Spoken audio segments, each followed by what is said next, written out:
नमस्कार दोस्तों, मैं वैद अर्जुन सिंह एक बार फिर सेवा में हाजिर हूँ। दोस्तों, मैं काफ़ी समय से अपने क्लिनिक पर बिजी था और इसीलिए मैं रेगुलर वीडियोस अपलोड नहीं कर पा रहा था। और अब मैं फ्री हूँ, इसलिए अब डेली नए नए नुस्खों के वीडियोस अपलोड होंगे। तो जुड़े रहिए दोस्तों हमारे साथ। और जिन भाइयों ने चैनल को सब्सक्राइब नहीं किया है, कृपया वे सब्सक्राइब कर लें। तो चलिए दोस्तों, देर न करते हुए अब आज का ये वीडियो शुरू करते हैं। दोस्तों, बहुत से भाई हमारे आजकल नामर्दी की समस्या से जूझ रहे हैं, जिनकी सेक्स की इच्छा नहीं होती, कभी इच्छा होती भी है तो फिर लिंग में भरपूर तनाव नहीं आता है, और कभी तनाव भी ठीक से आता है तो वीर्य समय से पहले ही बाहर निकल जाता है। ऐसे ही भाइयों के लिए दोस्तों, आज मैं आपको शिंगरफ भस्म बनाने का ऐसा तरीका बताने वाला हूं जो आज तक आपने YouTube पर या कहीं भी नहीं देखा होगा। दोस्तों, शिंगरफ शुद्ध करने का तरीका और भस्म बनाने का तरीका बहुत से वैद YouTube और Google पर भी अपडेट करते हैं, अपलोड करते हैं। लेकिन दोस्तों, आपकी जानकारी के लिए बता दूं, उनमें से 80% तरीके बिल्कुल गलत होते हैं।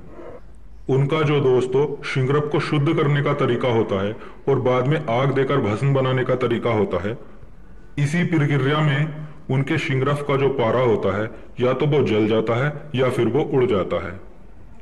और उसके बाद दोस्तों वो शिंगरफ भस्म किसी भी काम की नहीं बचती। और दोस्तों, जो तरीका ये आज मैं आपको बता रहा हूं, आप बनाएं या अपने पास के किसी भी वैद्य हकीम से बनवा लें और फिर देखिए, इसकी पहली खुराक से ही आप रिजल्ट खुद देख लेना।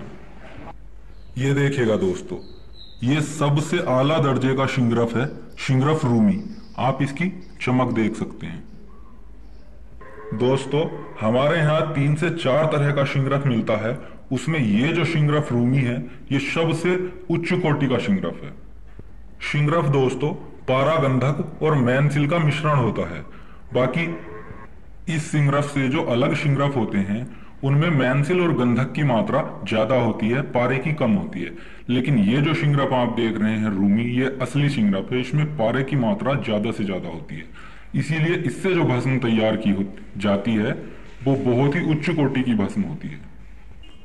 अब दोस्तों, आपने 10 ग्राम शिंगरफ ले लेनी है अच्छी क्वालिटी की, जैसी आप ये देख रहे हैं।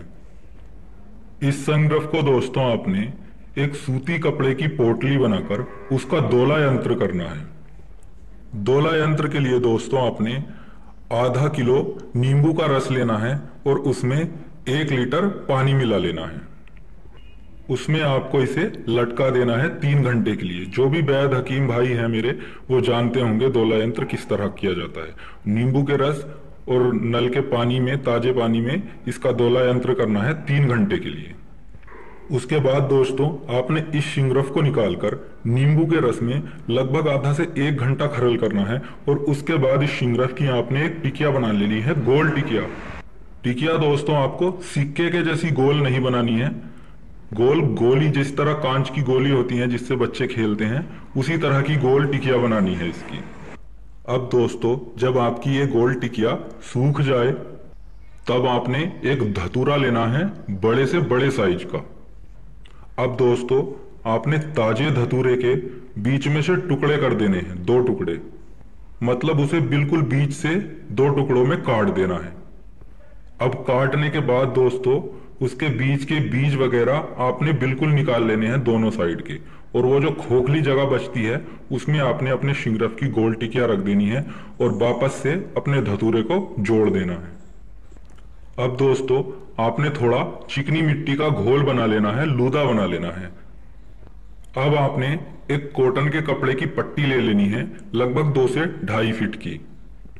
उस पट्टी को आपने उस गीली मिट्टी के पानी में भिगो देना है, मतलब थोड़ी थोड़ी मिट्टी उस पट्टी पर चढ़ा देनी है। और उस पट्टी को आपने धतूरे पर अच्छी तरह चारों तरफ लपेट देना है। लपेटने के बाद दोस्तों आपने उस पट्टी पर लगभग आधा इंच मोटा मिट्टी का लेप चढ़ा देना है और उसे एक बॉल की तरह, गोल गेंद की तरह बना लेना है। अब इस गेंद को दोस्तों आपने सुखा लेना है अच्छी तरह। और दोस्तों जैसे ही आपकी ये बॉल अच्छी तरह सूख जाए, अब आपने लगभग 2.5 से 3 किलो रेत लेनी है। रेत अच्छी हो, गीली ना हो। अब आपने उस रेत को एक कढ़ाई में डालकर अपने गैस चूल्हे पर रख देना है।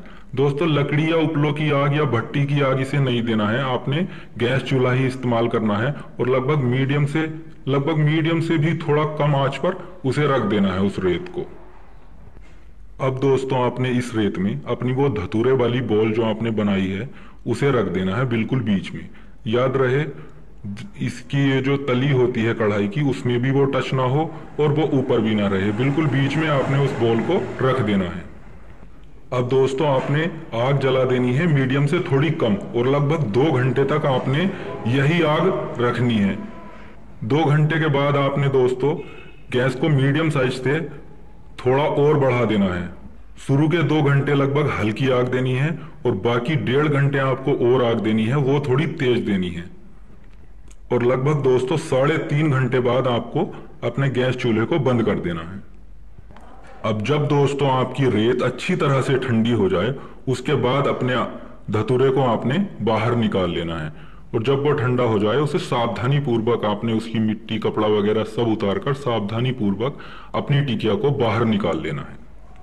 और फिर दोस्तों उस टिकिया को आपने खरल में डालकर रगड़ना है और तब तक उसकी रगड़ाई करनी है जब तक उसकी चमक बिल्कुल खत्म ना हो जाए और उसके बाद दोस्तों आप उसे इस्तेमाल कर सकते हैं।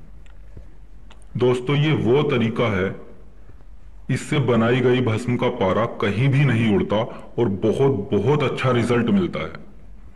ये देखिए दोस्तों, ये कुछ ही दिन मैंने पहले तैयार की है और ये आप देख सकते हैं। ये भस्म मैंने धतूरे में ही तैयार की है। ये देखिए दोस्तों, आप दोस्तों इसे कितना भी मसल लें, कितना भी छुटा लें, बिना पानी से साफ किए आप इसे अपने हाथ से साफ भी नहीं कर सकते। इसे चाहे जितना रगड़ लीजिए, ये छूट नहीं सकती आपके हाथ से जब तक आप इसे अच्छी तरह से साफ नहीं करेंगे। ये वो भस्म दोस्तों तैयार होती है जो पहली खुराक से ही अपना रिजल्ट दिखाती है। पहली खुराक से ही सेक्स की इच्छा भी बढ़ती है, लिंग में तनाव भरपूर आता है और टाइमिंग भी इससे बहुत ही अच्छी हो जाती है। ये देखिए दोस्तों, चाहे इसे कितना भी छुटा लो, ये बिना धोए साफ नहीं होगी और आप देख सकते हैं मेरे हाथ पर बिल्कुल भी चमक नहीं है। दोस्तों जानकारी अच्छी लगी हो तो कृपया हमारे चैनल को सब्सक्राइब करें और किसी भी जानकारी के लिए आप हमें व्हाट्सएप पर मैसेज कर सकते हैं। तो मिलते हैं अगले वीडियो में एक नए नुस्खे, एक नई जानकारी के साथ। धन्यवाद।